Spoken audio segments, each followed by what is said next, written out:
नमस्कार, मैं हूं संजीव श्रीवास्तव। आप देख रहे हैं सत्यहिंदी.com।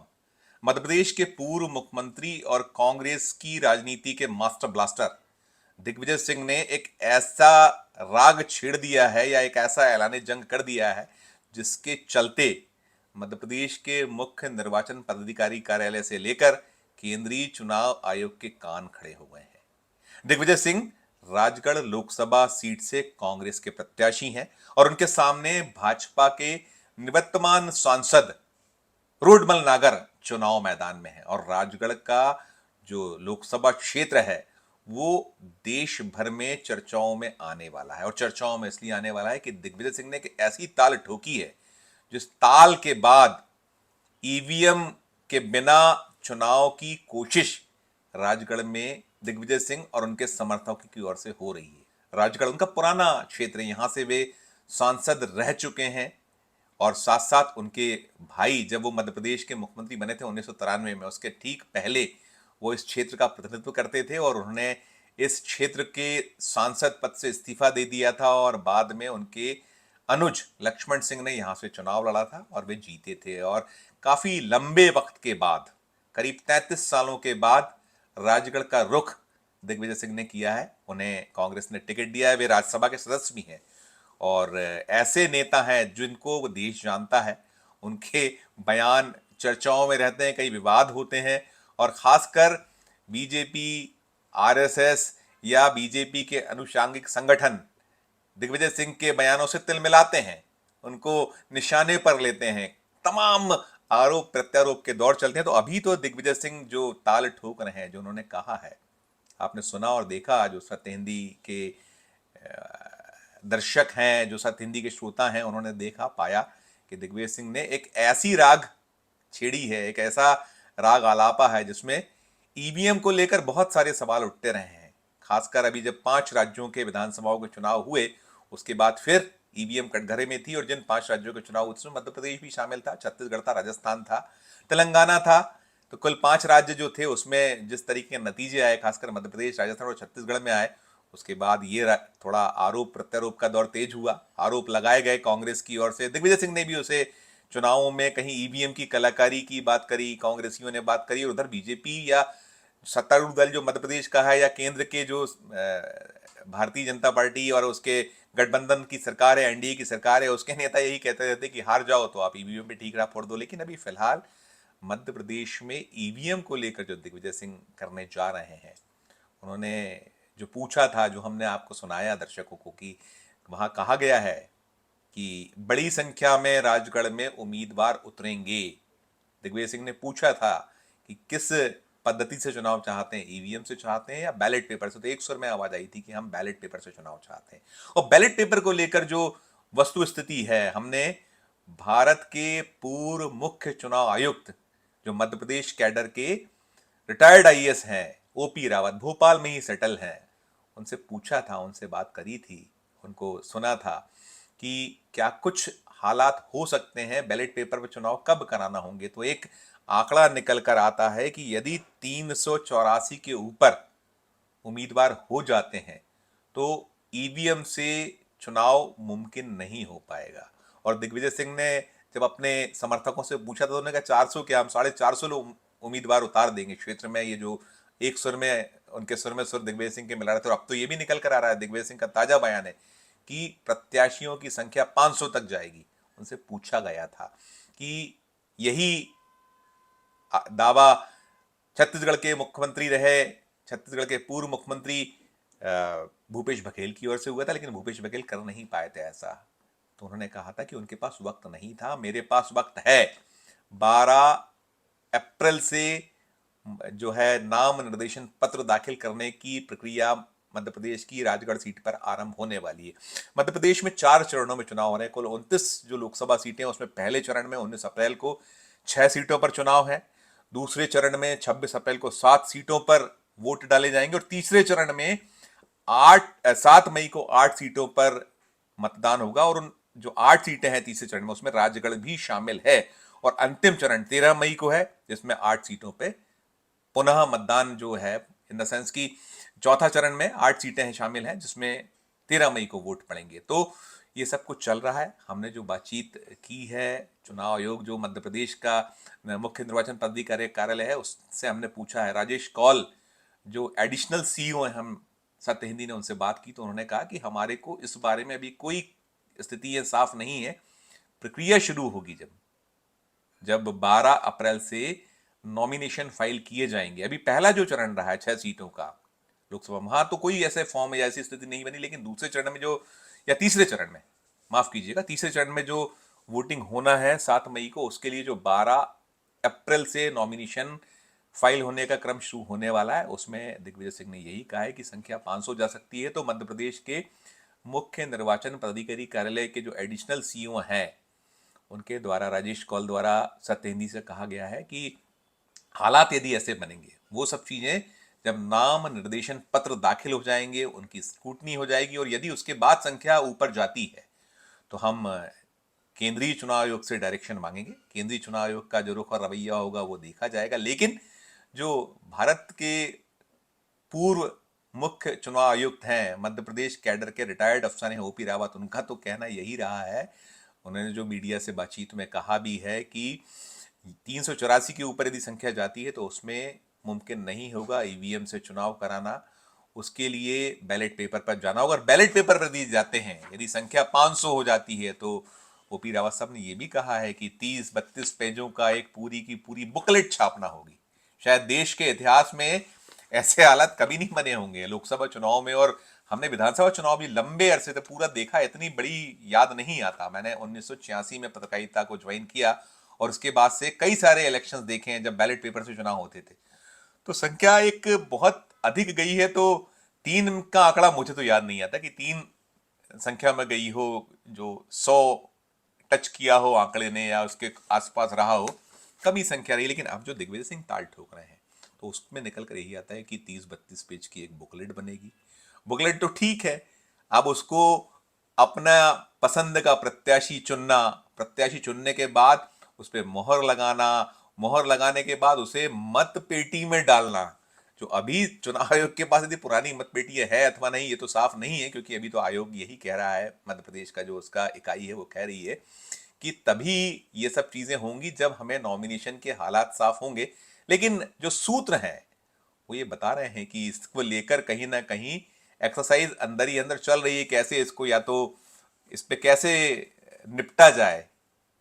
राजेश कौल ने यह भी कहा है, जो एडिशनल सीईओ हैं, अभी सत्य हिंदी ने आज ही बात की हो तो उन्होंने ये भी कहा है कि हम ये भी कोशिश करेंगे, ज्यादा प्रत्याशी होते हैं तो कैसे ईवीएम को ही उपयोग करके हम चुनाव करा लें, ये बात कह रहे हैं वो। लेकिन जो भारत के पूर्व मुख्य चुनाव आयुक्त हैं ओपी रावत साहब, ये तो यही फरमा रहे हैं, उन्होंने तो यही कहा है मीडिया से कि नहीं, इसके बाद जाना होगा, कठिनाई पैदा होगी।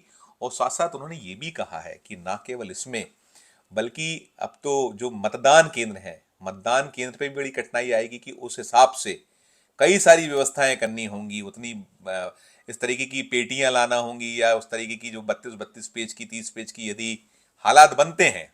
अभी तो ये सिर्फ एक चर्चाओं तक मामला इसलिए हुआ है कि दिग्विजय सिंह की ओर से ये ताल ठोकी गई, और वहां राजगढ़ में एक सुर में जो वहां के वोटर हैं, वहां के और जो लोग हैं जो चाहते हैं कि वोट इस बार वहां बैलेट पेपर से हो, तो अगर वहां तक संख्या पहुंच जाती है तो उसके लिए बहुतेरी बहुत सारी व्यवस्थाएं जुटाना पड़ेंगी। और निश्चित तौर पर हाथ पैर जो वहां के जिला निर्वाचन अधिकारी हैं जिनको चुनाव कराना है, उनके भी फूले हुए हैं। वो 3 जिलों से बनकर एक पूरा का पूरा सेगमेंट लोकसभा क्षेत्र बनता है, जिसमें 8 विधानसभा क्षेत्र आते हैं। तो अलग अलग 3 ऐसे जिले होंगे उसमें, कि जहां 3 जिलों के जो डीआरओ हैं, डिस्ट्रिक्ट रिटर्निंग ऑफिसर, उन्हें अपने कौशल का परिचय देना होगा। ये बात भारत के पूर्व मुख्य चुनाव आयुक्त रावत साहब ने कही है कि ऐसे हालात बने तो कौशल दांव पर डीआरओस का होगा सबसे पहले, कि वो कैसे व्यवस्था करते हैं। वो ये भी कह चुके हैं कि यदि ये सब ऐसे हालात बनते हैं तो अब कम से कम मतदान केंद्रों में कोई बदलाव या कुछ हो नहीं पाएगा,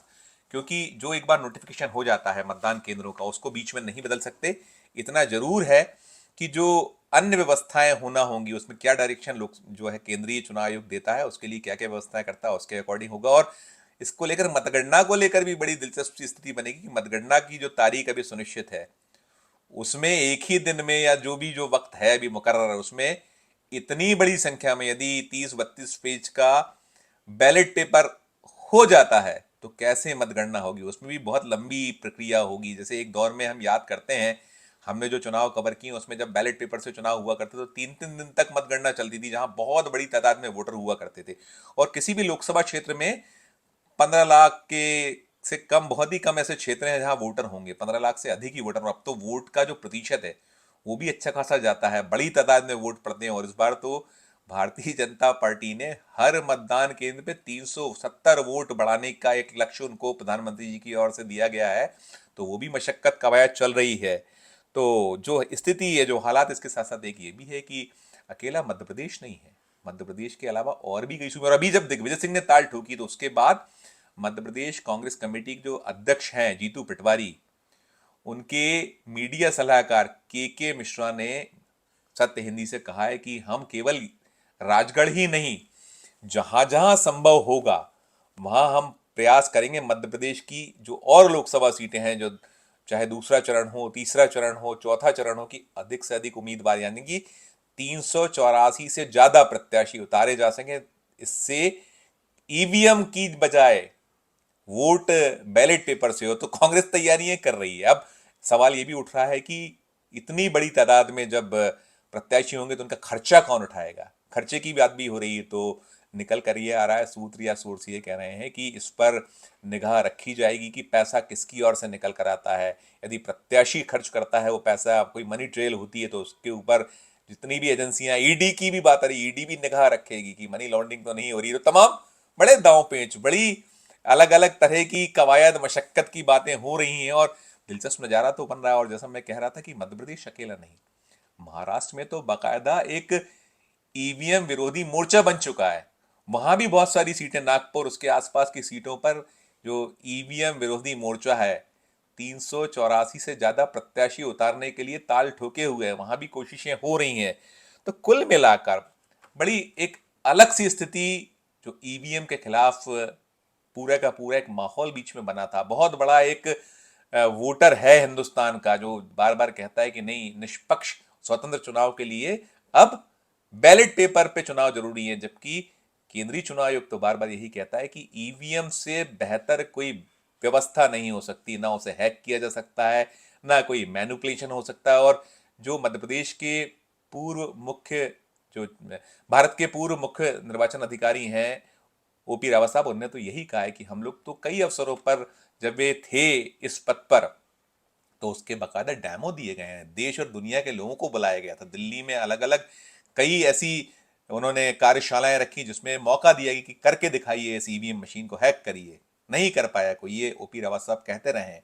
तो अभी जो चल रहा है, जो ताल दिग्विजय सिंह ने ठोकी है, जो ताल और भी कुछ राज्यों में उठ रही है, उसने ना केवल राज्य के जो सीईओ यानी कि चीफ इलेक्टोरल ऑफिसर हैं, कार्यालय हैं, उनकी नींद उड़ा रखी है, उनकी बेचैनी बढ़ा रखी है, साथ साथ केंद्रीय चुनाव आयोग को भी कठिनाइयों में डाला है। हमने मध्य प्रदेश में जो कुछ चल रहा है, ये सारी चीजें चल रही हैं दिग्विजय सिंह की ओर से, तो इसे लेकर बात की भारतीय जनता पार्टी के जो रणनीतिकार हैं, जो मध्य प्रदेश में किला लड़ा रहे हैं और 29-0 पर नतीजा छोड़ना चाहते हैं, खेलना चाहते हैं। क्योंकि मध्य प्रदेश में 2014 का जो चुनाव था उसमें 29 में से 27 सीटें भारतीय जनता पार्टी ने जीती थी, केवल 2 सीटें कांग्रेस को मिल पाई थी, एक गुना शिवपुरी और दूसरी छिंदवाड़ा।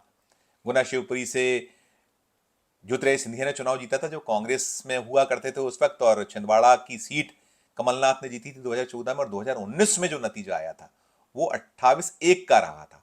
28-1 में सिर्फ छिंदवाड़ा सीट नकुलनाथ कांग्रेस के लिए जीत पाए थे। इस बार पुनः नकुलनाथ छिंदवाड़ा से हैं और पहले दौर में ही छिंदवाड़ा में वोट पड़ने हैं, और साथ साथ बालाघाट, मंडला, जबलपुर, शहडोल, सीधी, ये पहले दौर में जो 19 अप्रैल को वोटिंग होना है। तो ये दृश्य बना हुआ है। साथ साथ जो हमने जब पूछा बीजेपी के खेमे से कि क्या कुछ कहिएगा, तो जो मध्य प्रदेश भाजपा के बड़े नेता हैं, पूर्व मंत्री हैं, शिवराज सरकार में प्रवक्ता रहे नरोत्तम मिश्रा, इस वक्त तो वो एक जो बीजेपी में कांग्रेसियों को या विपक्षियों को लाया जा रहा है, उस ज्वाइनिंग कमेटी के संयोजक की भूमिका में है। और अभी हाल ही में उन्होंने बताया था 2 दिन पहले कि 2.5 लाख से ज्यादा अब तक दल बदल के तहत लोग आ चुके हैं, उसमें कुछ नए लोग भी हैं, लेकिन बड़ी तादाद में कांग्रेसी, ऐसा उनका दावा रहा था। जब उनसे पूछा तो उनने एक ऐसा तंज कसा जो बड़ा दिलचस्प सा था। उन्होंने कहा कि दिग्विजय सिंह को लेकर हमने कहा, पूछा कि भाई वो तो 400 पार यानी 500 के लगभग उम्मीदवार उतारने के प्रयास में है, राजगढ़ में उतरेगा तो क्या कुछ होगा, बीजेपी का रुख रवैया क्या कहती है इस पे। तो नरोत्तम मिश्रा ने कहा कि दिग्विजय सिंह को लेकर कि हार की हताशा और उम्र की निराशा है। वे कह रहे हैं कि दिग्विजय सिंह को हार की हताशा और उम्र की निराशा है और वो चुनाव को उलझाने का प्रयास कर रहे हैं। भले ही कुछ भी कर लें, वे अपनी मकसद में सफल नहीं हो पाएंगे। राजगढ़ में जीतेंगे तो रोडमल नागर ही, मध्य प्रदेश में जीतेगी तो बीजेपी ही, और पूरी 29 की 29 सीटें मिलने का दावा नरोत्तम मिश्रा कर रहे हैं। और वो ये भी कह रहे हैं कि अब की बार बीजेपी 400 पार जाएगी। जो मोदी जी का नारा है वो बिल्कुल अपने जो उनकी अपेक्षाएं हैं दल के लोगों से, उस पर पार्टी के जो देव दुर्लभ कार्यकर्ता हैं, जो किला लड़ाने वाले मैदान में लोग हैं, उसको पूरा करके दिखाएंगे। इस वीडियो में फिलहाल इतना ही। हम फिर किसी नए वीडियो के साथ आपके समक्ष उपस्थित होंगे। हमारी अपील कि हमारे इस वीडियो के डिस्क्रिप्शन बॉक्स में जाकर ये जरूर बताएं कि यह वीडियो आपको कैसा लगा, और देखते रहें सत्यहिंदी.com। नमस्कार, धन्यवाद।